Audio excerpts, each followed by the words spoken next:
Hi friends, welcome to our channel random balls. Glenn Phillips format ఏదైనా sensational cricketer. Glenn Phillips IPL Sunrisers Hyderabad జట్టులోనే ఉన్నాడు. Fully talent player అయిన Phillips batting, bowling, wicket keeping, fielding ఇలా అన్నింట్లోనూ తిరుగులేని player అయినా సీజన్లో ఇప్పటికీ ఒక అవకాశం కూడా దొరకలేదు. సన్ రైజర్స్ హైదరాబాద్ ఇప్పటివరకు 11 మ్యాచ్లు ఆడినా ఈ పర్ఫెక్ట్ ఆల్రౌండర్కి మాత్రం ఛాన్స్ రాలేదు.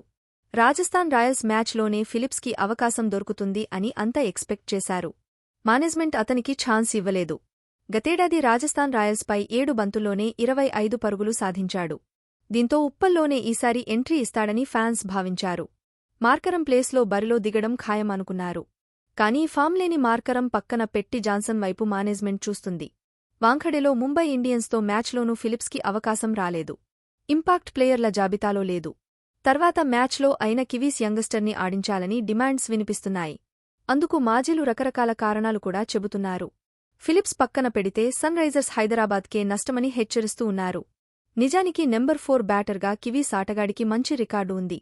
4వ స్థానంలో 39 ఇన్నింగ్స్లో ఫిలిప్స్ 1200 పరుగులు సాధించాడు. ఆవరేజ్ 37.72గా ఉంది. 2020లో వెస్టిండీస్పై అత్యధికంగా 108 పరుగులు చేశాడు.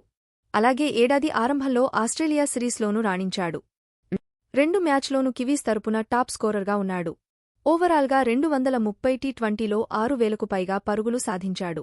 5 సెంచరీలు, 40 హాఫ్ సెంచరీలు కొట్టాడు. డెత్ ఓవర్లలోనూ ఫిలిప్స్ దాడి చేయగలడు. ఎలాంటి పరిస్థితుల్లో అయినా మెరుపు ఇన్నింగ్స్ ఆడే సత్తా ఈ యువ ప్లేయర్కి ఉంది. తుది జట్టులోకి తీసుకుంటే ఎస్ఆర్హెచ్ తరపున మిడిల్ ఓవర్లలో బౌలింగ్ బాధ్యతలు పంచుకునే అవకాశం కూడా ఉంటుంది. ఇప్పటికైనా ఫిలిప్స్ని ఆడించాలని సూచిస్తున్నారు. ఇలాంటి మరిన్ని లేటెస్ట్ క్రికెట్ అప్డేట్స్ కోసం మా ఛానల్ని లైక్, సబ్స్క్రైబ్ చేసుకోండి. Thank you for watching.